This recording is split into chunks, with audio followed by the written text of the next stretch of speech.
Welcome. കടക്കെണിയിൽ നിന്ന് എങ്ങനെ മോചനം നേടാം എന്നുള്ള റോബർട്ട് കിയോസ്കിയുടെ ഒരു ലെക്ചറാണിത്. നിങ്ങൾക്ക് കടമുണ്ടെങ്കിൽ തീർച്ചയായിട്ടും ഈ വീഡിയോ കാണുക. ഇനി നിങ്ങൾക്ക് കടമില്ലെങ്കിൽ കടത്തിന്റെ അവസ്ഥയിലേക്ക് പോകാതിരിക്കാനുള്ള വഴികളും റോബർട്ട് കിയോസ്കി ഈ ഒരു ലെക്ചറിൽ പറയുന്നുണ്ട്. വീഡിയോ മുഴുവനായിട്ട് കാണുക.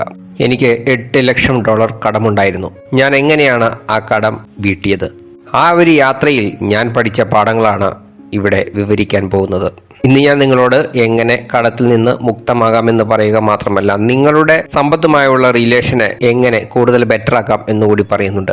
മിക്ക ആളുകളും ജയിലിൽ എന്ന രീതിയിലാണ് ജീവിക്കുന്നത്. ചെയ്യുന്ന കാര്യങ്ങൾ പരാജയപ്പെടുമോ എന്നുള്ള ഭയം, മാസാവസാനം ബില്ല് പേ ചെയ്യാൻ പറ്റുമോ എന്നുള്ള ഭയം, ഇങ്ങനെ മിക്ക ആളുകളും സാമ്പത്തികമായ അസുരക്ഷയിലാണ് ജീവിക്കുന്നത്. എന്നാൽ ഞാൻ പറയട്ടെ, പണമില്ലായ്മയല്ല പ്രശ്നം, പണത്തോടുള്ള മനോഭാവമാണ് പ്രശ്നം.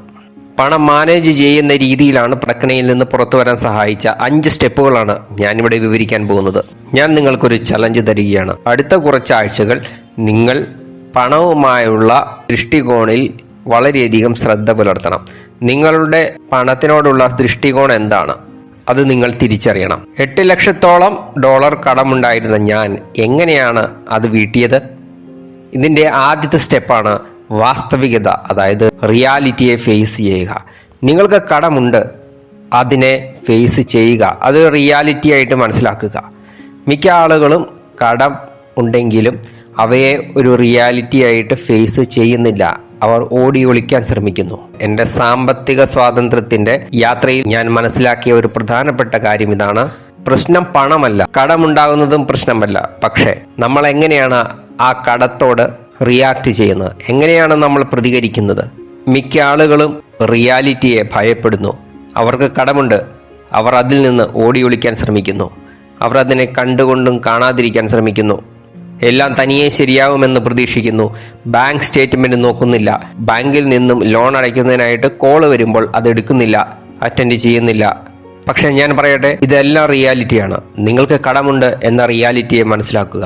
എപ്പോഴാണോ നിങ്ങൾ ഈ ഒരു റിയാലിറ്റി, അതായത് എനിക്ക് കടമുണ്ട് എന്നുള്ള റിയാലിറ്റിയിൽ നിന്ന് രക്ഷപ്പെടാൻ വേണ്ടി പല ട്രിക്കുകൾ ചെയ്യുമ്പോൾ സത്യത്തിൽ നിങ്ങളുടെ കടം വർദ്ധിച്ചു കൊണ്ടിരിക്കുകയാണ്. കടത്തെ ഇല്ലാതാക്കാനുള്ള ഏറ്റവും പ്രധാനപ്പെട്ട സ്റ്റെപ്പ് എന്ന് പറയുന്നത് അതിനെ ഫേസ് ചെയ്യുക എന്നതാണ്. ഇങ്ങനെ റിയാലിറ്റിയെ ഇഗ്നോർ ചെയ്തുകൊണ്ട് കടത്തെ ഫേസ് ചെയ്യാതിരിക്കുമ്പോൾ പ്രശ്നം കൂടുതൽ ഗുരുതരമായി കൊണ്ടിരിക്കുന്നു. തുടക്കത്തിൽ എനിക്കും കടമുണ്ടായിരുന്നു. ആ കടം വീട്ടുന്നതിനെ പറ്റി ചിന്തിക്കുമ്പോൾ തന്നെ എനിക്ക് ഭയം തോന്നുമായിരുന്നു. കാരണം അതെന്റെ കൈപ്പിടിയിൽ ഒതുങ്ങുന്നതായിരുന്നില്ല. എൻ്റെ പേര് ബാങ്കിന്റെ ഡീഫോൾട്ടർ സൂചികയിൽ ആദ്യം തന്നെ ഉണ്ടായിരുന്നു. ഓരോ പ്രാവശ്യവും ഞാൻ എൻ്റെ അവസ്ഥയെപ്പറ്റി ചിന്തിക്കുമ്പോൾ ഭയം തോന്നുമായിരുന്നു, വിറയൽ തോന്നുമായിരുന്നു. പക്ഷേ ഞാൻ എപ്പോഴാണോ ധൈര്യം സംഭരിച്ച് എൻ്റെ സാമ്പത്തിക സ്ഥിതിയെ ശരിയായി നേരിടാനും അനലൈസ് ചെയ്യാനും തുടങ്ങി, അപ്പോൾ പ്രശ്നങ്ങൾ കുറയാൻ തുടങ്ങി. അപ്പോൾ ജീവിതത്തിൽ മാറ്റമുണ്ടാവാൻ തുടങ്ങി. അതുകൊണ്ട് നിങ്ങൾക്ക് കടമുണ്ടെങ്കിൽ ആദ്യത്തെ സ്റ്റെപ്പ് നിങ്ങൾ അതിനെ നേരിടുക എന്നതാണ്. അതിനെ ഫേസ് ചെയ്യാൻ നിങ്ങൾക്ക് ധൈര്യമുണ്ടാവണം. നിങ്ങൾക്ക് അതിനെപ്പറ്റി ചിന്തിക്കാൻ സാധിക്കണം. എൻ്റെ കടത്തിനെ ഞാൻ നേരിടണം എന്നുള്ള റിയാലിറ്റിയിലേക്ക് വന്നപ്പോൾ ആദ്യ സ്റ്റെപ്പ് ഞാൻ ചെയ്തത്, ഒരു ഷീറ്റ് പേപ്പർ എടുത്ത് കടം കൊടുക്കാനുള്ളവരുടെ പേര് ആദ്യം എഴുതുകയായിരുന്നു. ശേഷം അവർക്ക് എത്രയാണ് നൽകേണ്ടത് എന്നെഴുതി. അടുത്ത കോളത്തിൽ അവർക്ക് എത്രയാണ് നൽകേണ്ടത് എന്നെഴുതി. ഓരോരുത്തർക്കുമുള്ള പലിശയും എഴുതി. ശേഷം അതിൻ്റെ ടോട്ടൽ അടുത്ത കോളത്തിലും എഴുതി. ഇപ്പോൾ എനിക്ക് ആർക്ക് എപ്പോൾ എന്തെല്ലാം കൊടുക്കണം എന്നുള്ളതിനെ പറ്റിയുള്ള ക്ലാരിറ്റി ഉണ്ട്. മിക്ക ആളുകൾക്കും കടം എന്നുള്ളത് ഭാരമായിട്ടാണ് തോന്നുന്നത്. അത് അവരുടെ ഉറക്കത്തെ തന്നെ നഷ്ടപ്പെടുത്തുന്നു.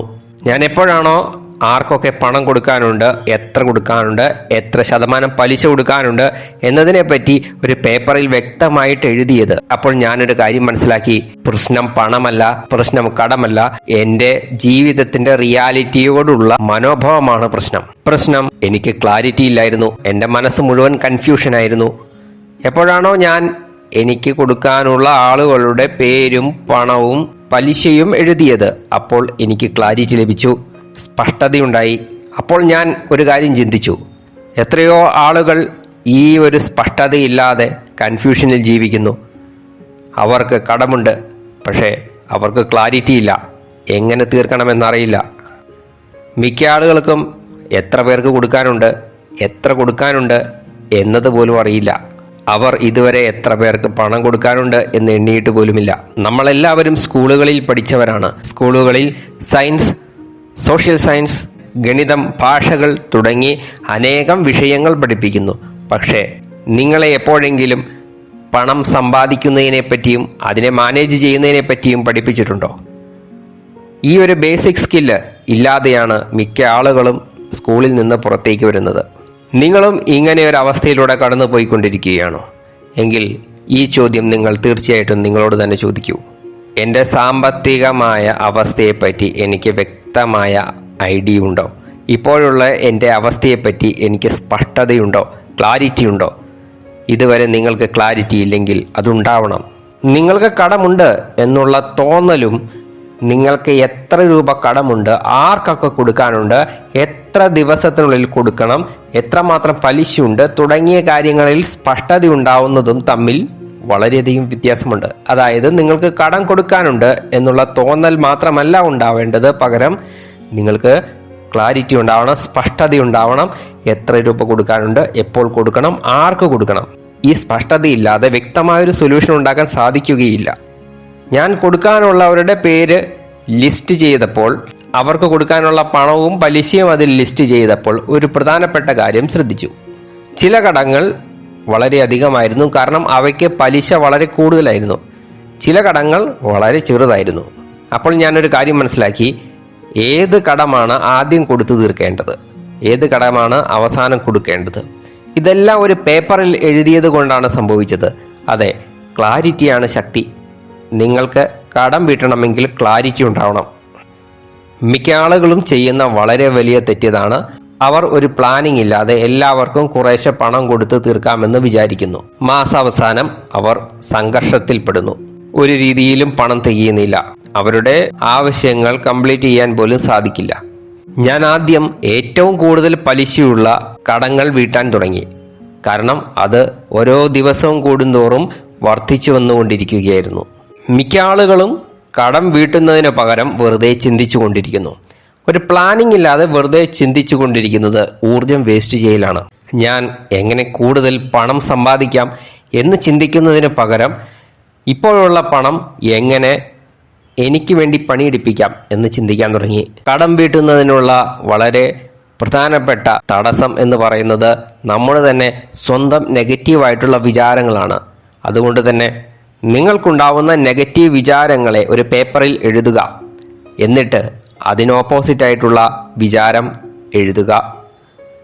എനിക്ക് ഈ കടം കൊടുത്തു തീർക്കാൻ സാധിക്കില്ല എന്നാണ് നിങ്ങൾ ചിന്തിച്ചു കൊണ്ടിരിക്കുന്നത് എങ്കിൽ അതൊരു പേപ്പറിലേക്ക് എഴുതിയിട്ട് അതിനെ തിരിച്ച് എനിക്ക് ഈ കടം വളരെ വേഗത്തിൽ കൊടുത്തു തീർക്കാൻ സാധിക്കും എന്നെഴുതുക. ഇങ്ങനെ ഓരോ വിചാരങ്ങളിലും നിങ്ങൾ മാറ്റം കൊണ്ടുവരണം. വിചാരത്തിൽ മാറ്റം കൊണ്ടുവരുമ്പോൾ അത് നിങ്ങളുടെ ജീവിതത്തിലും മാറ്റം കൊണ്ടുവരും, നിങ്ങളുടെ റിയാലിറ്റിയിലും മാറ്റം കൊണ്ടുവരും. ഒരു പഠനത്തിൽ കണ്ടെത്തിയത് സാമ്പത്തിക അസുരക്ഷയെ പറ്റിയുള്ള ചിന്തകൾ ശാരീരികമായ വേദനകൾ പോലും ഉണ്ടാക്കുന്നു എന്നാണ്. ഈ ഒരു കാരണം കൊണ്ടാണ് ഈ ശാരീരികമായ ബുദ്ധിമുട്ടുകൾ വിചാരങ്ങൾ കൊണ്ടുണ്ടാകുന്നു എന്നുള്ള കാരണങ്ങൾ കൊണ്ടാണ് മിക്ക ആളുകളും കടമുണ്ടെങ്കിലും അതിനെപ്പറ്റി ചിന്തിക്കാതിരിക്കുന്നത്. കാരണം അവർ കടത്തെപ്പറ്റി ചിന്തിക്കുമ്പോൾ അവരുടെ ശരീരത്തിൽ ബുദ്ധിമുട്ടുകൾ ഉണ്ടാകുന്നു, വേദനയുണ്ടാകുന്നു, അവരുടെ ആരോഗ്യം മോശമാകാൻ തുടങ്ങുന്നു. അപ്പോൾ അവർ വിചാരിക്കുന്നത് അതിനെപ്പറ്റി ചിന്തിക്കുന്നതിന് പകരം ചിന്തിക്കാതിരിക്കുന്നതാണ്. എന്നാൽ നിങ്ങളുടെ കടം അതിൻ്റെ പലിശ കൂടിക്കൊണ്ടിരിക്കുന്നതിനാൽ സാഹചര്യം കൂടുതൽ മോശമായി കൊണ്ടിരിക്കുന്നു. ഇതിനെ നിങ്ങൾ അവോയ്ഡ് ചെയ്യരുത്. നിങ്ങളുടെ റിയാലിറ്റിയെ ഫേസ് ചെയ്യുക. അതുപോലെ തന്നെ ക്ലാരിറ്റി ഉണ്ടാവേണ്ടത് വളരെ അത്യാവശ്യമാണ്. നിങ്ങൾക്ക് എത്ര രൂപ കൊടുക്കാനുണ്ട് എന്നതിനെപ്പറ്റി നിങ്ങൾക്ക് ക്ലാരിറ്റി ഉണ്ടാവണം. അടുത്തതായി, അനാവശ്യമായി ചിന്തിച്ചു കൊണ്ടിരിക്കരുത്. അനാവശ്യമായി ചിന്തിക്കുന്നതിന് പകരം ഒരു പ്ലാൻ ഉണ്ടാക്കിയതിന് ശേഷം ചിന്തിക്കുക, പ്ലാനിനനുസരിച്ച് പ്രവർത്തിക്കുക. നിങ്ങൾ ജീവിതത്തെ മാറ്റാൻ ആഗ്രഹിക്കുന്നുവെങ്കിൽ തുടക്കത്തിലുണ്ടാകുന്ന ഈ തരത്തിലുള്ള മാനസിക ശാരീരിക ബുദ്ധിമുട്ടുകളെ നേരിടുകയും തരണം ചെയ്യുകയും വേണം. ഞാൻ ഈ കാര്യങ്ങൾ ചെയ്തു കഴിഞ്ഞപ്പോൾ ഞാൻ പണത്തിന് വേണ്ടി പണിയെടുക്കുന്നത് നിർത്തുകയും പണം എനിക്ക് വേണ്ടി പണിയെടുക്കാൻ തുടങ്ങുകയും ചെയ്തു. നിങ്ങളും ആശ്ചര്യപ്പെടുകയായിരിക്കാം, നിങ്ങൾക്കൊരു പക്ഷേ ഇൻവെസ്റ്റ് ചെയ്യുന്നതിനുള്ള പണമില്ല എന്നിരിക്കട്ടെ. എങ്കിൽ എങ്ങനെ തുടങ്ങാൻ സാധിക്കും? നിങ്ങൾക്കെല്ലാവർക്കും മൈക്ക് ടൈസനെ അറിയാം. അദ്ദേഹം തൻ്റെ കരിയറിൽ കോടികൾ സമ്പാദിച്ചു. പക്ഷേ അവസാനം ഒന്നുമില്ലാത്തവനായി മാറി. എന്താണ് കാരണം? കാരണം അദ്ദേഹം തൻ്റെ ജീവിതകാലം മുഴുവൻ തൻ്റെ സാമ്പത്തിക സ്ഥിതിയെപ്പറ്റി മനസ്സിലാക്കുന്നതിന് വേണ്ടി സമയം കൊടുത്തില്ല, അതിനുവേണ്ടി ശ്രമിച്ചില്ല. തൻ്റെ സമ്പത്തിനെ മാനേജ് ചെയ്യുന്നതിനായിട്ട് മറ്റുള്ളവരെ ആശ്രയിച്ചു. ഇതിൻ്റെ റിസൾട്ട് എന്തായിരുന്നു? അദ്ദേഹം എല്ലാം നഷ്ടപ്പെടുത്തി. ഇനി നിങ്ങൾ വേറൊരു വ്യക്തിയെപ്പറ്റി ചിന്തിക്കൂ. ഉദാഹരണത്തിന് വാറൻ ബഫറ്റ്. അദ്ദേഹം ജീവിതകാലം മുഴുവൻ തൻ്റെ സമ്പത്തിനെ നിയന്ത്രണത്തിൽ നിർത്തി. ഒരിക്കലും വരവിൽ കവിഞ്ഞ് ചിലവ് നടത്തിയില്ല. അദ്ദേഹം ഒരു സാമ്രാജ്യം തന്നെ സൃഷ്ടിച്ചു. അദ്ദേഹം മഹത്വപൂർണമായ ഒരു കാര്യത്തെ മനസ്സിലാക്കിയിരുന്നു. അതാണ് നിയന്ത്രണത്തിൻ്റെ ശക്തി. നിങ്ങൾക്ക് എന്തിനെയാണ് നിയന്ത്രിക്കാൻ സാധിക്കുന്നത്? നിങ്ങൾ എന്തിനെയാണോ നല്ല രീതിയിൽ മനസ്സിലാക്കുന്നത് അതിനെ മാത്രമേ നിങ്ങൾക്ക് നിയന്ത്രിക്കാൻ സാധിക്കൂ. ഉദാഹരണത്തിന് ഒരു കുതിരയോട്ടക്കാരന് നല്ല രീതിയിൽ കുതിരയെ നിയന്ത്രിക്കാൻ സാധിക്കും, കാരണം അദ്ദേഹത്തിന് ആ കുതിരയെ അറിയാം. ഒരു ബൈക്ക് റേസറിന് നല്ല രീതിയിൽ ആ ഒരു ബൈക്കിനെ നിയന്ത്രിക്കാൻ സാധിക്കും, കാരണം അദ്ദേഹത്തിന് ആ ബൈക്കിനെ പറ്റി നല്ല രീതിയിൽ അറിയാം. അതുപോലെ തന്നെയാണ് സാമ്പത്തികമായ കാര്യങ്ങളിലും നിങ്ങൾക്ക് നിയന്ത്രണം എടുക്കണമെങ്കിൽ സമ്പത്തിനെ നല്ല രീതിയിൽ മനസ്സിലാക്കണം. നിങ്ങളുടെ ഇപ്പോഴുള്ള സാമ്പത്തിക സ്ഥിതിയെപ്പറ്റി നല്ല രീതിയിൽ മനസ്സിലാക്കണം. നിങ്ങളുടെ കടത്തിൽ നിന്ന് പുറത്തു വരാനും സാമ്പത്തിക സ്വാതന്ത്ര്യം നേടാനും ആഗ്രഹിക്കുന്നുണ്ടെങ്കിൽ നിങ്ങൾ നല്ല നല്ല പുസ്തകങ്ങൾ വായിക്കണം, സമ്പത്തിനെ പറ്റി പഠിക്കണം, ഇൻവെസ്റ്റ്മെൻറ്റിനെ പറ്റി മനസ്സിലാക്കണം. ഞാൻ നിങ്ങൾക്കൊരു ചലഞ്ച് നൽകുകയാണ്. ഈ ചലഞ്ച് നിങ്ങൾ തീർച്ചയായിട്ടും പൂർത്തീകരിക്കണം. ഇന്ന് 30 മിനിറ്റ് എടുത്ത് നിങ്ങളുടെ സാമ്പത്തിക സ്ഥിതിയെ വിശ്ലേഷണം ചെയ്യുക. ഒരു പേപ്പറും പേനയും എടുക്കുക, അല്ലെങ്കിൽ കമ്പ്യൂട്ടറിൽ ഒരു സ്പ്രെഡ്ഷീറ്റ് പേജ് എടുക്കുക. എത്ര ആളുകൾക്ക് കൊടുക്കാനുണ്ട് അവരുടെ പേരെഴുതുക. എത്ര രൂപയാണ് കൊടുക്കാനുള്ളത്, എത്രമാത്രം പലിശയാണ് കൊടുക്കാനുള്ളത്, നിങ്ങളുടെ കടം എത്ര വലുതാണ് എന്നത് നിങ്ങൾ കടം വീട്ടും എന്നതുമായി യാതൊരു ബന്ധവുമില്ല. നിങ്ങളുടെ കടം എത്ര വലുതായാലും നിങ്ങൾക്ക് വീട്ടാൻ സാധിക്കും. പക്ഷേ നിങ്ങളുടെ കടം ചെറുതോ വലുതോ ആയിക്കൊള്ളട്ടെ, അതിനോടുള്ള നിങ്ങളുടെ മനോഭാവം എന്താണ്? ഈ ഒരു മനോഭാവമാണ് നിങ്ങൾ കടം വീട്ടുമോ ഇല്ലയോ എന്ന് തീരുമാനിക്കുന്ന പ്രധാന ഘടകം. ഏറ്റവും പ്രധാനപ്പെട്ട കാര്യം ഇതാണ്: കടം വീട്ടണമെങ്കിൽ ഓടുന്നത് നിൽക്കണം. നിങ്ങളുടെ പ്രശ്നങ്ങളിൽ നിന്ന് നിങ്ങൾ ഒളിച്ചോടരുത്. പകരം നിങ്ങളുടെ പ്രശ്നങ്ങളെ ശരിയായ രീതിയിൽ അനലൈസ് ചെയ്ത് വിശ്ലേഷണം ചെയ്ത് അതിനെ നേരിടാൻ പഠിക്കണം. ഈ ഒരു രീതി ഉപയോഗിച്ചാണ് ഞാൻ $8 ലക്ഷത്തോളം കടം വീട്ടിയത്. ഈ രീതി ഉപയോഗിച്ച് നിങ്ങൾക്കും നിങ്ങളുടെ കടം ഇല്ലാതാക്കാൻ സാധിക്കും. മിക്ക ആളുകളും ചിന്തിക്കുന്ന മറ്റൊരു തെറ്റ്, കടത്തിൽ നിന്ന് മുക്തി വേണമെങ്കിൽ, കടം വീട്ടണമെങ്കിൽ രണ്ടാമതൊരു ജോലി കൂടി ചെയ്യണം. കൂടുതൽ ജോലി ചെയ്ത് കടം വീട്ടാം എന്നുള്ളത് ഒരു മിഥ്യാധാരണയാണ്. പക്ഷേ ഇതൊരു അപകടകരമായ ചിലന്തി വല പോലെയാണ്. ഞാൻ സ്വയം ഇതിൽ പെട്ടതാണ്. ഞാൻ 8 ലക്ഷത്തോളം കടത്തിൽ പെട്ടപ്പോൾ ആദ്യം എനിക്ക് വന്ന വിചാരം ഇതാണ്: കൂടുതൽ ജോലി ചെയ്യണം, കൂടുതൽ ജോലി ചെയ്ത് പണം സമ്പാദിച്ച് ആ കടം വീട്ടണം. എന്നാൽ ഞാൻ നിങ്ങളോട് പറയട്ടെ, തുളയുള്ള ഒരു ബക്കറ്റിൽ വെള്ളം നിറയ്ക്കുന്നത് പോലെയാണ്. നിങ്ങൾ എത്രത്തോളം വെള്ളം ഒഴിച്ചാലും അത് കാലിയായി തന്നെ കിടക്കും. അതായത് ഞാൻ പറഞ്ഞു വരുന്നത്, പ്രശ്നം ജോലി കൂടുതൽ ചെയ്യുന്നോ ഇല്ലയോ എന്നുള്ളതല്ല. പ്രശ്നം ഇരിക്കുന്നത് ചിന്തിക്കുന്ന രീതിയിലാണ്, മനോഭാവത്തിലാണ്. ധാരാളം ആളുകൾ വർഷങ്ങളോളം കടത്തിൽ തന്നെ പെട്ടുകിടക്കുന്നു. ബാങ്കിന് വളരെയധികം പലിശ കൊടുത്തുകൊണ്ടേയിരിക്കുന്നു. അവർ ചിന്തിക്കുന്നത് ഞങ്ങൾ കൂടുതൽ സമ്പത്തുണ്ടാക്കിക്കൊണ്ടിരിക്കുകയാണെന്നാണ്. പക്ഷേ സത്യത്തിൽ അവർ ബാങ്കിനെ കൂടുതൽ സമ്പന്നമാക്കിക്കൊണ്ടിരിക്കുന്ന പ്രവൃത്തിയിലാണ്. പണം വരും പോകും എന്നുള്ള ചിന്തയാണ് നിങ്ങൾക്കുള്ളതെങ്കിൽ തീർച്ചയായിട്ടും നിങ്ങളുടെ സാമ്പത്തിക സ്ഥിതി ഒരിക്കലും സ്റ്റേബിൾ ആയിരിക്കുകയില്ല. പക്ഷേ ഈ ഒരു കാര്യത്തെ പഠിക്കുന്നതിനും മനസ്സിലാക്കുന്നതിനും വർദ്ധിപ്പിക്കുന്നതിനുമായിട്ടാണ് നിങ്ങളുടെ മനോഭാവമെങ്കിൽ തീർച്ചയായിട്ടും നിങ്ങൾക്ക് സാമ്പത്തിക സ്വാതന്ത്ര്യമുണ്ടാവും. അപ്പോൾ നിങ്ങൾ കൂടുതൽ നല്ല സാമ്പത്തിക തീരുമാനങ്ങൾ എടുക്കും. മിക്ക ആളുകളും ചിന്തിക്കുന്നത് സാമ്പത്തിക സ്വാതന്ത്ര്യത്തിൻ്റെ അടിസ്ഥാനം നല്ല വിദ്യാഭ്യാസമാണെന്നാണ്. ശേഷം നല്ല ജോലി ചെയ്യുക, നല്ല രീതിയിൽ പരിശ്രമിക്കുക, ഇങ്ങനെയാണ് സമ്പത്തുണ്ടാക്കേണ്ടത്. പക്ഷെ ഞാൻ പറയട്ടെ, പ്രോബ്ലം പരിശ്രമത്തിലല്ല. കൂടുതൽ പരിശ്രമിച്ചതുകൊണ്ട് നിങ്ങൾക്ക് സമ്പത്ത് വർദ്ധിപ്പിക്കാൻ സാധിക്കില്ല. പക്ഷേ നിങ്ങൾക്ക് പണത്തെ മാനേജ് ചെയ്യാനുള്ള കഴിവുണ്ടെങ്കിൽ കുറച്ച് പണം കൊണ്ടും നിങ്ങൾക്ക് സമ്പന്നനാവാനുള്ള വഴികൾ തെളിഞ്ഞു വരും. നിങ്ങൾക്ക് എന്തിനാണ് സാമ്പത്തിക സ്വാതന്ത്ര്യം? ബില്ലടയ്ക്കാനും ഒരു പുതിയ കാറിൽ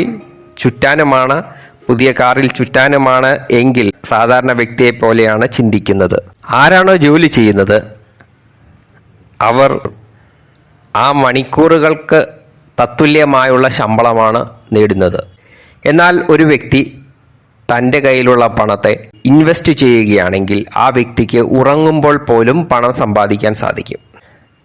അതായത് ഞാൻ കൂടുതൽ ജോലി ചെയ്യുന്നതിന് പകരം എൻ്റെ കയ്യിലുള്ള പണം ഒരു സ്ട്രാറ്റജി ഉപയോഗിച്ച് ഇൻവെസ്റ്റ് ചെയ്തു. നിങ്ങൾ ജോലി ചെയ്യുന്ന വ്യക്തിയാണെങ്കിൽ നിങ്ങൾ എങ്ങനെയാണ് നിങ്ങൾക്ക് ലഭിക്കുന്ന ശമ്പളത്തെ വിനിയോഗിക്കുന്നത്, എങ്ങനെയാണ് ചിലവഴിക്കുന്നത്? നിങ്ങൾ ഇത്തരത്തിലുള്ള ആളുകളെ പറ്റി കേട്ടിട്ടുണ്ടാവും, നിങ്ങളുടെ നാട്ടിൽ തന്നെ ഉണ്ടാവും. ലോട്ടറി അടിച്ചവർ, അതല്ലെങ്കിൽ കലാകാരന്മാർ, അതല്ലെങ്കിൽ സിനിമാ ഫീൽഡിലുള്ളവർ, ഇവരെല്ലാവരും തന്നെ വളരെ പെട്ടെന്ന് തന്നെ പണം നേടിയവരാണ്, വളരെ പെട്ടെന്ന് കോടികൾ ഉണ്ടാക്കിയവരാണ്. കുറേ വർഷങ്ങൾക്ക് ശേഷം അവർ ഒന്നുമില്ലാത്തവരായി മാറി, അവർ ഒന്നുമില്ലാത്ത അവസ്ഥയിലേക്ക് വന്നു. എന്തുകൊണ്ടാണ് ഇങ്ങനെ സംഭവിച്ചത്? ഇതിൻ്റെ കാരണം പണം ശരിയായ രീതിയിൽ മാനേജ് ചെയ്തില്ല എന്നതാണ്. അതുകൊണ്ട് ഞാൻ പറയട്ടെ, നിങ്ങൾക്ക് ലഭിക്കുന്ന പണം കൂടുതലോ കുറവോ എന്നുള്ളതല്ല, പണം എങ്ങനെയാണ് നിങ്ങൾ മാനേജ് ചെയ്യുന്നത് അതിനനുസരിച്ചാണ് നിങ്ങളുടെ സാമ്പത്തിക സ്വാതന്ത്ര്യത്തിലേക്കുള്ള വഴി തുറക്കുന്നത്. നിങ്ങളുടെ സാലറി ഇപ്പോൾ കുറവാണ് എങ്കിൽ പോലും നിങ്ങൾ ഇൻവെസ്റ്റ്മെൻറ്റ് സ്ട്രാറ്റജിക്കലായി ചെയ്യുകയാണെങ്കിൽ തീർച്ചയായിട്ടും സാമ്പത്തിക സ്വാതന്ത്ര്യം നേടാൻ സാധിക്കും.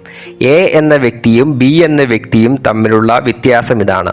എ എന്ന വ്യക്തി സാലറി കുറവാണെങ്കിലും സ്ട്രാറ്റജിക്കലായി ഇൻവെസ്റ്റ് ചെയ്തിട്ടുണ്ടെങ്കിൽ ബി എന്ന വ്യക്തി വളരെയധികം സാലറിയുള്ള വ്യക്തിയാണെന്നിരിക്കട്ടെ, അയാളെക്കാളും കൂടുതൽ വർഷങ്ങൾ കഴിയുമ്പോൾ സമ്പന്നനാവാൻ സാധിക്കും. നിങ്ങൾ തീർച്ചയായും ചെയ്യേണ്ട മറ്റൊരു കാര്യം, ഓരോ വസ്തുക്കൾ വാങ്ങുമ്പോൾ അതിനെ വിശ്ലേഷണം ചെയ്യുക. ഇത് ഇൻവെസ്റ്റ്മെൻ്റ് ആണോ അതോ വെറും ചിലവ് കൊണ്ടുവരുന്ന വസ്തുവാണോ? ഉദാഹരണത്തിന്, നിങ്ങൾ ഇങ്ങനെയുമുള്ള ആളുകളെ നിങ്ങളുടെ നാട്ടിൽ തന്നെ കണ്ടിട്ടുണ്ടാവും. അവർ പൂജ്യത്തിൽ നിന്ന് തുടങ്ങി സമ്പന്നനായി മാറി, കോടിപതികളായി മാറി. എന്താണ് മറ്റുള്ളവരിൽ നിന്ന് അവരെ വ്യത്യാസപ്പെടുത്തുന്നത്? ആദ്യം നിങ്ങൾ മനസ്സിലാക്കേണ്ടത് സമ്പത്തിനെ പറ്റിയും ബാധ്യതയെ പറ്റിയുമാണ്. അസറ്റുകൾ നിങ്ങളുടെ പോക്കറ്റിലേക്ക് പണം കൊണ്ടുവരുന്നു, എന്നാൽ ബാധ്യതകൾ നിങ്ങളുടെ പോക്കറ്റിൽ നിന്നും പണം എടുത്തുകൊണ്ടു പോകുന്നു. ഞാൻ കടത്തിലായിരുന്ന സമയത്ത് എനിക്ക് ലയബിലിറ്റീസ്, അതായത് ബാധ്യതകൾ മാത്രമായിരുന്നു, അസറ്റുകൾ ഒന്നും തന്നെ ഇല്ലായിരുന്നു. ഫൈനാൻസ് കൊടുത്ത് വാങ്ങിയ കാറ്, വിലപിടിപ്പുള്ള ഗാഡ്ജറ്റുകൾ, ഓഫീസ്, ഇതെല്ലാം കടത്തിലായിരുന്നു, ഇതെല്ലാം ലയബിലിറ്റികളായിരുന്നു, ഇതെല്ലാം എനിക്ക് ബാധ്യതകളായിരുന്നു. ഞാൻ ദിവസം മുഴുവൻ പരിശ്രമിച്ചു കൊണ്ടിരുന്നു, പക്ഷേ എനിക്ക് റിട്ടേൺ ഒന്നും കിട്ടിയിരുന്നില്ല. പിന്നീട് സമ്പത്തിനെ പറ്റി മനസ്സിലാക്കിയപ്പോൾ ഞാൻ എൻ്റെ ദൃഷ്ടികോൺ മാറ്റി. അപ്പോൾ ഞാൻ ബാധ്യതകളെ കൂടുതൽ നേടുന്നതിന് പകരം അസറ്റുകളെ കൂടുതലായിട്ട് സമ്പാദിക്കാൻ തുടങ്ങി. എൻ്റെ കയ്യിൽ ബാക്കിയുണ്ടായിരുന്ന കുറച്ച് പണം ചെറിയ വ്യവസായങ്ങളിലും റൂം വാടകയ്ക്ക് കൊടുക്കുന്ന ബിസിനസ്സിലും ഇൻവെസ്റ്റ് ചെയ്തു. അതിൽ നിന്നും ലഭിക്കുന്ന എക്സ്ട്രാ പണം ഞാൻ ചിലവാക്കിയില്ല, പകരം അത് വീണ്ടും ഇൻവെസ്റ്റ് ചെയ്തു. മെല്ലെ മെല്ലെ എൻ്റെ സമ്പത്ത് വർദ്ധിക്കാൻ തുടങ്ങി. അതെ, നിങ്ങളുടെ സാമ്പത്തിക സ്വാതന്ത്ര്യത്തിലേക്കുള്ള ജേർണി, അല്ലെങ്കിൽ കടം ഒഴിവാക്കി സാമ്പത്തികമായി ജീവിക്കുന്നതിനുള്ള യാത്ര തുടങ്ങുന്നത് ചെറുതിൽ നിന്നായിക്കൊള്ളട്ടെ. തുടക്കം എപ്പോഴും ചെറുതിൽ നിന്നാവുന്നതാണ് നല്ലത്. ഇന്നത്തെ ഇൻ്റർനെറ്റ് വേൾഡിൽ കുറഞ്ഞ പണം മുടക്കി അസറ്റുകൾ വാങ്ങാനുള്ള ധാരാളം വഴികളുണ്ട്. പണം നേടാൻ ധാരാളം വഴികളുണ്ട്. ഓൺലൈൻ കണ്ടന്റുകൾ ഉണ്ടാക്കുക, റിയൽ എസ്റ്റേറ്റ് ബിസിനസ്സിലേക്ക് ഇറങ്ങുക, ഡിവിഡൻഡ് ലഭിക്കുന്ന കമ്പനികളുടെ ഷെയറുകൾ വാങ്ങാം. അതെന്തുമായിക്കൊള്ളട്ടെ, ആദ്യത്തെ സ്റ്റെപ്പ് എടുക്കുക. അത് ചെറുതായാലും കുഴപ്പമില്ല, പക്ഷേ നിങ്ങൾ ആദ്യത്തെ സ്റ്റെപ്പ് തീർച്ചയായിട്ടും എടുക്കണം. വീണ്ടും ഞാൻ നിങ്ങൾക്ക് ഒരു ചലഞ്ച് തരികയാണ്. നിങ്ങളുടെ ഇപ്പോഴുള്ള സാമ്പത്തികമായ അവസ്ഥയെ വിശ്ലേഷണം ചെയ്യുക, അനലൈസ് ചെയ്യുക. അപ്പോൾ നിങ്ങൾക്ക് എത്രമാത്രം ലയബിലിറ്റീസ് ഉണ്ട്, ബാധ്യതകളുണ്ട് എന്ന് മനസ്സിലാക്കാൻ സാധിക്കും. അതിലുള്ള ഏതെങ്കിലും ഒരു ലയബിലിറ്റിയെ, ബാധ്യതയെ സമ്പത്തിലേക്ക്, അതായത് അസറ്റിലേക്ക് എങ്ങനെ മാറ്റാൻ സാധിക്കും? ഇപ്പോൾ നിങ്ങൾക്ക് ചിലവ് കൊണ്ടുവരുന്ന എന്തെങ്കിലും ഒന്നിനെ വിൽക്കുക. അതായത് നിങ്ങൾക്കിപ്പോൾ വരുമാനമൊന്നും നൽകുന്നില്ല, പക്ഷേ ചിലവ് മാത്രമാണ് കൊണ്ടുവരുന്നത്. അങ്ങനെയുള്ള ഒരു വസ്തു നിങ്ങൾക്കിപ്പോഴുണ്ടെങ്കിൽ അത് വിൽക്കുക. ഉദാഹരണത്തിന് നിങ്ങൾക്ക് വളരെ വിലപിടിപ്പുള്ള ഒരു കാർ ഉണ്ടെന്നിരിക്കട്ടെ. പക്ഷെ നിങ്ങൾക്ക് അത്രയും വിലപിടിപ്പുള്ള കാറിൻ്റെ ആവശ്യമില്ല, അത്രയും ഇൻട്രസ്റ്റ് ബാങ്കിന് കൊടുക്കേണ്ട ആവശ്യമില്ല എങ്കിൽ നിങ്ങളത് വിൽക്കുക. എന്നിട്ട് ആ പണം മറ്റൊരു ബിസിനസ്സിൽ ഇൻവെസ്റ്റ് ചെയ്യുക. ഇപ്പോൾ ആ പണം നിങ്ങൾക്ക് ഒരു അസറ്റായി മാറും. ആ ബിസിനസ് നിങ്ങൾക്കൊരു വരുമാനമായി മാറും. അതൊരു ചെറിയ ബിസിനസ് ആയിക്കൊള്ളട്ടെ, പക്ഷേ അത് നിങ്ങൾക്ക് ഇപ്പോൾ ബാധ്യതയല്ല, പകരം വരുമാനമാണ് കൊണ്ടുതരുന്നത്. അതുപോലെ വളരെ പ്രധാനപ്പെട്ട മറ്റൊരു കാര്യമാണ് വീട്ടുചിലവുകൾ ചുരുക്കുക. കടത്തിൽ നിന്ന് മുക്തമാവാനും സമ്പത്തുണ്ടാക്കാനുമുള്ള വഴി ഇതാണ്: പണത്തിന് പിറകെ ഓടാതിരിക്കുക. പണത്തെ നിങ്ങൾക്ക് വേണ്ടി പ്രവർത്തിപ്പിക്കുക. നിങ്ങൾക്ക് വേണ്ടി പണം പണിയെടുക്കട്ടെ. ഈ ഒരു ചിന്താഗതി ഉപയോഗിച്ചാണ് ഞാൻ എൻ്റെ കടം ഇല്ലാതാക്കിയത്. ഞാൻ എൻ്റെ കടം വീട്ടുകയും സാമ്പത്തിക സ്വാതന്ത്ര്യം നേടുകയും ചെയ്തത്. പണം എങ്ങനെയാണ് പ്രവർത്തിക്കുന്നത് എന്ന് നിങ്ങൾ മനസ്സിലാക്കുന്നില്ല എങ്കിൽ ജീവിതകാലം മുഴുവൻ ഇതിനു വേണ്ടി പണിയെടുത്തുകൊണ്ടേയിരിക്കും, പരിശ്രമിച്ചുകൊണ്ടേയിരിക്കും. ഇന്ന് സമ്പന്നരായ ആളുകളെല്ലാം തന്നെ ചെയ്യുന്നത് പണത്തിനെ കൊണ്ട് പണിയെടുപ്പിക്കുകയാണ്. ചെറുപ്പം മുതൽ ഞാൻ കേട്ടത് നല്ല രീതിയിൽ പഠിക്കുക, നല്ല മാർക്ക് വാങ്ങുക, നല്ല ജോലി നേടുക. ഞാൻ വളരെയധികം പഠിപ്പുള്ള ആളുകളെ കണ്ടിട്ടുണ്ട്. അവർക്ക് ഉയർന്ന ബിരുദമുണ്ട്, സർട്ടിഫിക്കറ്റുകളുണ്ട്, പക്ഷേ അവർ കടത്തിൽ മുങ്ങിയിരുന്നു. സത്യമിതാണ്, പണത്തിൻ്റെ കളി നിങ്ങളുടെ മെൻ്റൽ സ്റ്റേറ്റുമായി ബന്ധപ്പെട്ടിരിക്കുന്നു, നിങ്ങളുടെ മാനസികതയുമായി ബന്ധപ്പെട്ടിരിക്കുന്നു. ഞാൻ ഇങ്ങനെയുമുള്ള ആളുകളെ കണ്ടിട്ടുണ്ട്. അവർ കോളേജിൽ പോയിട്ടില്ല. പണത്തിൻ്റെ കളികൾ വെറും കണക്കുകൂട്ടലുകളുമായി ബന്ധപ്പെട്ടതല്ല, അത് നിങ്ങളുടെ മാനസികതയുമായി ബന്ധപ്പെട്ടതാണ്. കോളേജിൽ പോയിട്ടില്ലാത്ത പല ആളുകളും ഇന്ന് വളരെയധികം സമ്പന്നരാണ്. അതുകൊണ്ട് തന്നെ ഞാൻ പറയട്ടെ, പരീക്ഷയിൽ എത്രമാത്രം മാർക്ക് വാങ്ങുന്നു എന്നതിലല്ല, പകരം പണത്തെ എങ്ങനെ മാനേജ് ചെയ്യുന്നു എന്നതിലാണ് നിങ്ങളുടെ സാമ്പത്തിക സ്വാതന്ത്ര്യത്തിൻ്റെ രഹസ്യമിരിക്കുന്നത്. നിങ്ങൾക്ക് വേണ്ടത് സമ്പത്തിനെ ഉപയോഗിക്കുന്നത് എങ്ങനെയെന്നുള്ള, സമ്പത്ത് പ്രവർത്തിക്കുന്നത് എങ്ങനെയെന്നുള്ള ശിക്ഷണമാണ്, ലേണിങ്സ് ആണ്, പഠനമാണ്. സമ്പത്തിനെ പറ്റിയുള്ള അറിവില്ലാത്തത് അമേരിക്കയിൽ വളരെയധികം നഷ്ടമുണ്ടാക്കുന്നു.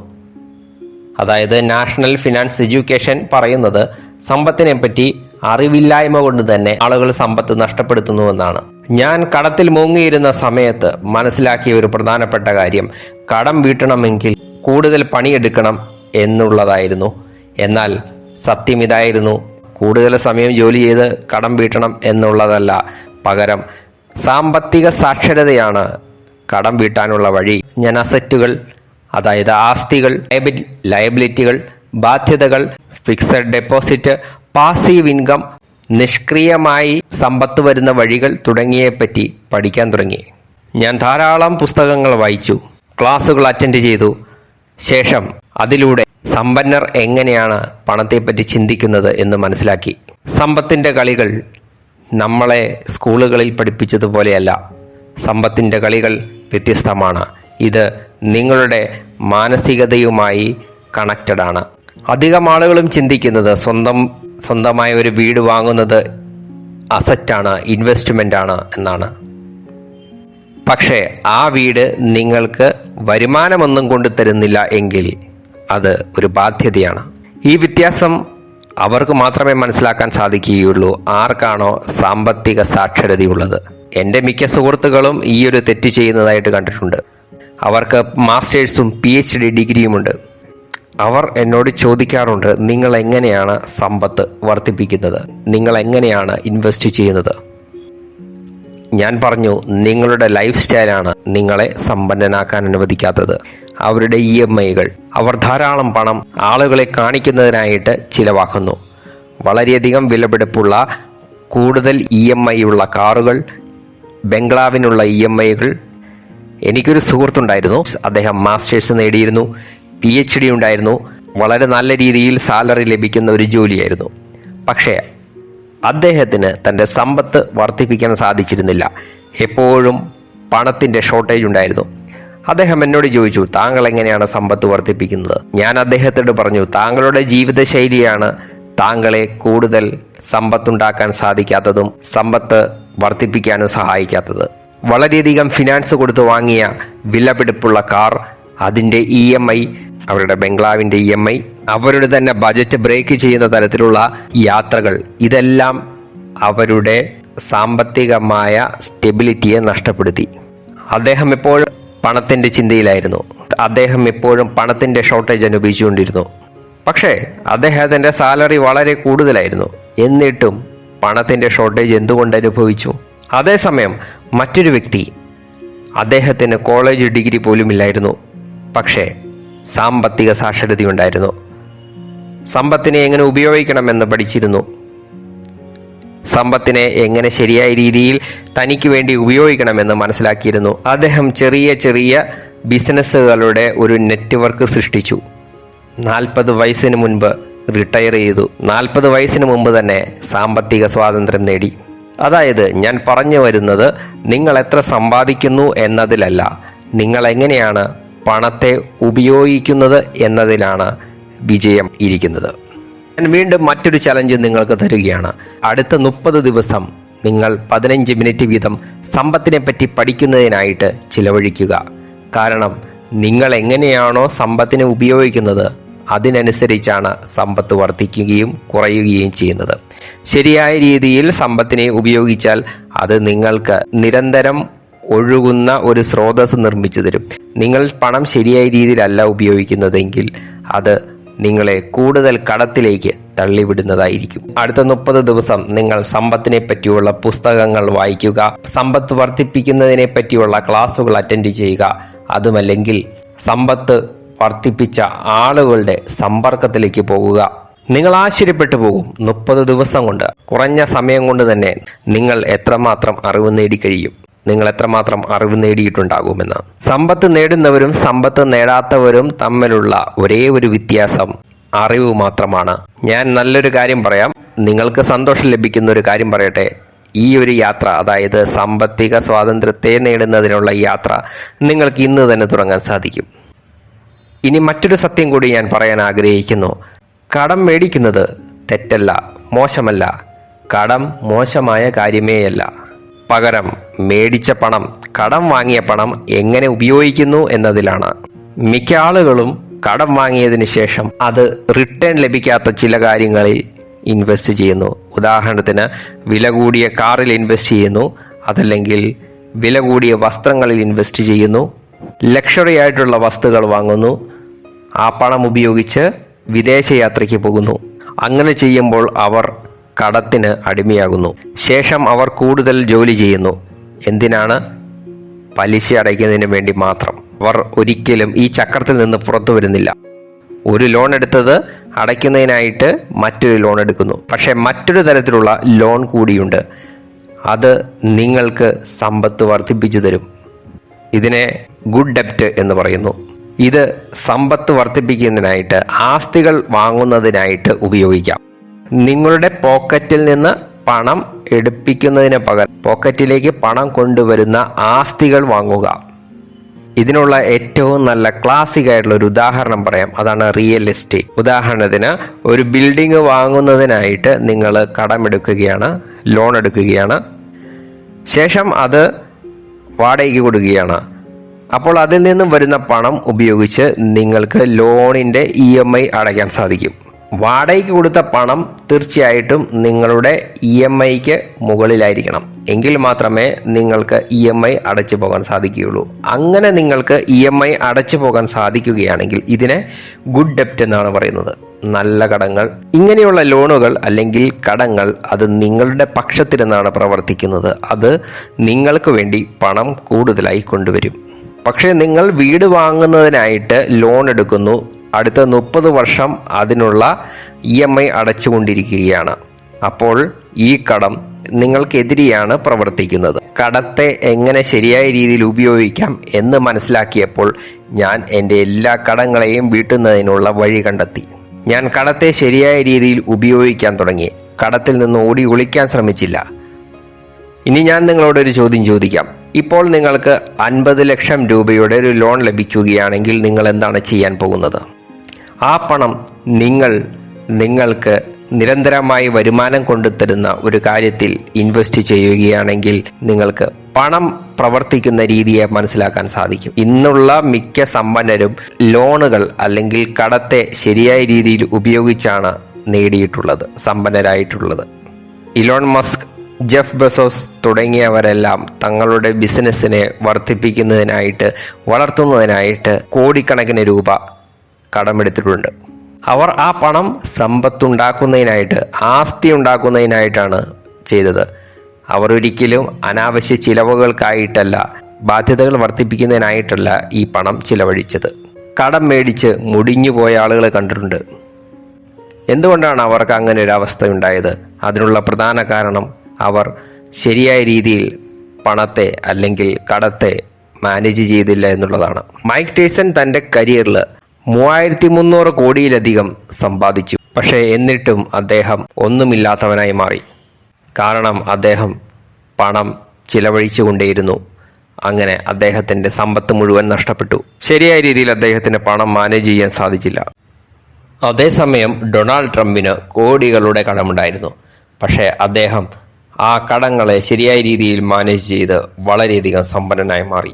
പ്രധാനപ്പെട്ട ചോദ്യം ഇതാണ്, കടമെടുക്കണോ വേണ്ടയോ? പ്രധാനപ്പെട്ട ചോദ്യം ഇതാണ്, കടമെടുക്കണോ വേണ്ടയോ എന്നുള്ളതല്ല, നിങ്ങൾ കടമെടുക്കുമ്പോൾ അത് എങ്ങനെ ഉപയോഗിക്കുന്നു എന്നതാണ്. നിങ്ങളുടെ മാനസിക തലം സമൃദ്ധിയുടേതാണ് എങ്കിൽ നിങ്ങൾക്ക് 0 നിന്ന് തുടങ്ങാൻ സാധിക്കും. നിരന്തരം പണമുണ്ടാക്കാനും സാധിക്കും. നിങ്ങൾ ചെയ്യേണ്ടത്, നിങ്ങൾ എഴുതിയ ബാധ്യതകളുടെ ലിസ്റ്റ് എടുക്കുക. എന്നിട്ട് അതിൽ ഓരോന്നിനെയും വിശ്ലേഷണം ചെയ്യുക. ഇത് കൂടുതൽ ബാധ്യതയാകുകയാണോ, അതോ ഈ ബാധ്യതയെ എനിക്ക് സമ്പത്തിലേക്ക് അല്ലെങ്കിൽ ആസ്തിയിലേക്ക് മാറ്റാൻ സാധിക്കുമോ എന്ന് ചിന്തിക്കുക. നിങ്ങളെടുത്ത ലോൺ അത് ഏതെങ്കിലും സമ്പത്ത് വർദ്ധിപ്പിക്കുന്ന കാര്യത്തിലേക്കുള്ളതാണോ? ഭാവിയിൽ ഇതിൻ്റെ മൂല്യം വർദ്ധിക്കുമോ എന്ന് ചിന്തിക്കുക. ഭാവിയിൽ മൂല്യം വർദ്ധിക്കുകയോ അല്ലെങ്കിൽ സമ്പത്ത് കൊണ്ടു തരികയോ ചെയ്യുന്ന ഒരു കാര്യത്തിലേക്കാണ് നിങ്ങൾ ലോൺ എടുത്തിരിക്കുന്നത് എങ്കിൽ ഇതിനെ ഗുഡ് ഡെപ്റ്റ് എന്നാണ് പറയുന്നത്. ഇത് നല്ല കടമാണ്. എന്നാൽ നിങ്ങൾക്ക് ഭാവിയിൽ സമ്പത്ത് കൊണ്ടുവരുന്നില്ല, ഏതെങ്കിലും തരത്തിലുള്ള പ്രയോജനമില്ല എങ്കിൽ അത് തീർച്ചയായിട്ടും വളരെ പെട്ടെന്ന് കട്ട് ചെയ്യേണ്ടതാണ്. ആ ലോൺ എത്രയും പെട്ടെന്ന് ക്ലോസ് ചെയ്യേണ്ടതാണ്. അത് നിങ്ങൾക്ക് ഒരു ബാധ്യതയാണ്. മിക്ക ആളുകളും അവരുടെ ജീവിതത്തിലെ പ്രശ്നങ്ങൾക്ക് കാരണം അവരുടെ ജോലിയാണ്, ബാങ്ക് ബാലൻസ് ആണ് എന്ന് ചിന്തിക്കുന്നു. എന്നാൽ സത്യം ഇതാണ്, നിങ്ങൾ പണത്തെപ്പറ്റി എങ്ങനെയാണ് ചിന്തിക്കുന്നത്, നിങ്ങളുടെ മാനസികത എങ്ങനെയാണ്, ലോണിനെ പറ്റിയുള്ള നിങ്ങളുടെ മനോഭാവം എന്താണ്, ഈ ഒരു മനോഭാവമാണ് നിങ്ങളുടെ സാമ്പത്തിക സ്വാതന്ത്ര്യത്തിൻ്റെ അടിത്തറയെ നിർമ്മിക്കുന്നത്. നിങ്ങളുടെ സാമ്പത്തിക സാക്ഷരത നിങ്ങളുടെ സമ്പത്തിനോടുള്ള മനോഭാവത്തെ ശരിയായി നിലനിർത്തുന്നതിനാൽ തീർച്ചയായും നിങ്ങൾ സമ്പത്ത് പ്രവർത്തിക്കുന്നത് എങ്ങനെയെന്ന് പഠിക്കേണ്ടത് ആവശ്യമാണ്. ഇതിനായിട്ട് തീർച്ചയായിട്ടും അടുത്ത 30 ദിവസം 15 മിനിറ്റ് വീതം മാറ്റിവെക്കുക. നിങ്ങളുടെ മനോഭാവത്തിൽ മാറ്റം വരുന്നതിനനുസരിച്ച് സമ്പത്തിനെ വർദ്ധിപ്പിക്കാനുള്ള വഴികളും നിങ്ങളുടെ മുൻപിൽ തെളിഞ്ഞു വരും. ഓർമ്മയിരിക്കട്ടെ, നിങ്ങളുടെ മനോഭാവത്തിൽ മാറ്റം വരുന്നത് എപ്പോഴാണ്? നിങ്ങൾ എപ്പോഴാണ് സമ്പത്ത് എങ്ങനെയാണ് പ്രവർത്തിക്കുന്നത് എന്ന് പഠിക്കുമ്പോഴാണ്.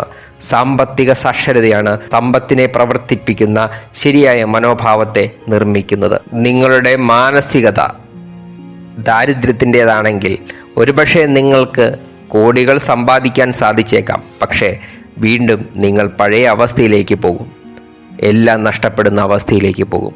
അതുകൊണ്ട് നിങ്ങൾ എത്ര സമ്പാദിക്കുന്നു എന്നതിലല്ല, പകരം നിങ്ങൾ അതിനെ എങ്ങനെ ഉപയോഗിക്കുന്നു എന്നതിലാണ്. ഇതിനെ സാമ്പത്തിക സാക്ഷരത എന്ന് പറയുന്നു. ലോട്ടറി വിജയിച്ചവർ, അത്ലറ്റ്സുകൾ, കലാകാരന്മാർ, ഇവരിൽ മിക്കവർക്കും സാമ്പത്തിക സാക്ഷരതയില്ലായിരുന്നു. അവർ കോടികൾ സമ്പാദിച്ചു, പക്ഷേ വർഷങ്ങൾക്ക് ശേഷം അവർ ഒന്നുമില്ലാത്തവരായി മാറി. ഇവരിലെല്ലാവരും ഒരു കാര്യം സിമിലർ ആയിരുന്നു, ഒരേപോലെയായിരുന്നു. അവർ ഒരിക്കലും അവരുടെ സമ്പത്തിനെ പറ്റിയുള്ള മനോഭാവത്തിൽ മാറ്റം കൊണ്ടുവന്നില്ല. അവർ ചിലവാക്കിക്കൊണ്ടേയിരുന്നു. പണം ഒരിക്കലും തീരില്ലെന്ന് അവർ വിചാരിച്ചു. അവസാനം ഒന്നുമില്ലാത്ത അവസ്ഥയിലേക്ക് എത്തിപ്പെട്ടു. ഏറ്റവും കൂടുതൽ ഭയപ്പെടുത്തുന്ന കാര്യം ഇതാണ്, ഈ മാറ്റങ്ങൾ അവർ തിരിച്ചറിയുന്നില്ല. ഇത് വളരെ സൂക്ഷ്മമായി, അദൃശ്യമായി സംഭവിക്കുന്നു. നിങ്ങളുടെ സാമ്പത്തിക സ്ഥിതി വർഷങ്ങളായിട്ട് ചെറുപ്പം മുതലേ നിങ്ങൾ എന്താണ് പഠിച്ചു വന്നിരുന്നത് അതിനനുസരിച്ചാണ് നിർമ്മിക്കപ്പെടുന്നത്. പണം സമ്പാദിക്കുന്നത് ബുദ്ധിമുട്ടുള്ള കാര്യമാണ്, പണം മോശമായ കാര്യമാണ്, പണക്കാർ സമ്പത്തുണ്ടാക്കുന്നത് തെറ്റായ കാര്യങ്ങൾ ചെയ്തിട്ടാണ് തുടങ്ങിയ മാനസിക വിചാരങ്ങൾ സമ്പത്തിനെ ശരിയായ രീതിയിൽ മാനേജ് ചെയ്യുന്നതിൽ നിന്നും ദൂരേക്ക് വലിക്കുന്നു. ദരിദ്രതയുടെ മാനസികതയിൽ നിന്ന് ചിന്തിക്കുമ്പോൾ നിങ്ങൾക്ക് പണം ഉണ്ടാക്കാൻ സാധിക്കില്ല. ഉദാഹരണത്തിന്, ദരിദ്രമായ മാനസികത ഉള്ള ഒരു വ്യക്തി എല്ലാ ദിവസവും ചിന്തിക്കുന്നത് മാസാവസാനം ബില്ലുകൾ എങ്ങനെ പേ ചെയ്യാമെന്നാണ്. എന്നാൽ സമൃദ്ധിയുടെ മാനസികതയുള്ള വ്യക്തി ചിന്തിക്കുന്നത് ഇപ്പോഴുള്ള പണത്തെ എങ്ങനെ എനിക്ക് വേണ്ടി പ്രവർത്തിപ്പിക്കാം, അല്ലെങ്കിൽ എനിക്ക് വേണ്ടി പണിയെടുപ്പിക്കാമെന്നാണ്. മിക്ക ആളുകളും ചിന്തിക്കുന്നത് ഇൻവെസ്റ്റ് ചെയ്യുന്നത് നഷ്ടം ഉണ്ടാകുന്ന ഒരു കാര്യമാണ് എന്നാണ്. ഇതും ദാരിദ്ര്യത്തിന്റെ മനോഭാവത്തിന്റെ വിചാരങ്ങളാണ്. സമൃദ്ധിയുടെ മനോസ്ഥിതിയുള്ളവർ മനസ്സിലാക്കുന്നത് ഇൻവെസ്റ്റ്മെന്റ് ആണ് സമ്പത്തിനെ വർദ്ധിപ്പിക്കുന്നതിനുള്ള ഏറ്റവും പ്രധാനപ്പെട്ട വഴി എന്നാണ്. സ്റ്റാൻഫോർഡ് യൂണിവേഴ്സിറ്റിയിൽ നിന്നുള്ള ഒരു പഠനത്തിൽ നിന്നും മനസ്സിലാക്കിയത് സാമ്പത്തിക സാക്ഷരതയുള്ളവർ കൂടുതൽ സമ്പത്ത് ആർജിക്കുന്നു എന്നാണ്. സമയം കടന്നു പോകുമ്പോൾ അവർ കൂടുതൽ സമ്പന്നരായിത്തീരുന്നു എന്നതാണ്. അവർ പ്രശ്നങ്ങളെ പ്രശ്നങ്ങളായി കാണുന്നില്ല, പകരം പ്രശ്നങ്ങളെ ചലഞ്ചസ് ആയി കാണുന്നു. ഇനി ഒരു നിമിഷം നിൽക്കൂ, എന്നിട്ട് ഇത് ചിന്തിക്കൂ. നിങ്ങൾക്ക് പണത്തെപ്പറ്റി എന്ത് വിശ്വാസമാണുള്ളത്? നിങ്ങൾ വിചാരിക്കുന്നത് പണം ഈസി ആയിട്ട് നേടാൻ സാധിക്കുമെന്നാണോ, അതോ എന്തെങ്കിലുമൊക്കെ ത്യാഗം ചെയ്യണമെന്നാണോ? നിങ്ങൾക്ക് ഇൻവെസ്റ്റ്മെന്റ് എന്നത് നഷ്ടമല്ലെങ്കിൽ ചതിയുള്ള മേഖലയാണെന്ന് ചിന്തിക്കുന്നുണ്ടോ? തീർച്ചയായിട്ടും നിങ്ങൾക്ക് സമ്പത്തിനെ പറ്റിയുള്ള ഇത്തരത്തിലുള്ള വിചാരങ്ങളെപ്പറ്റി അനലൈസ് ചെയ്യേണ്ടതായിട്ടുണ്ട്.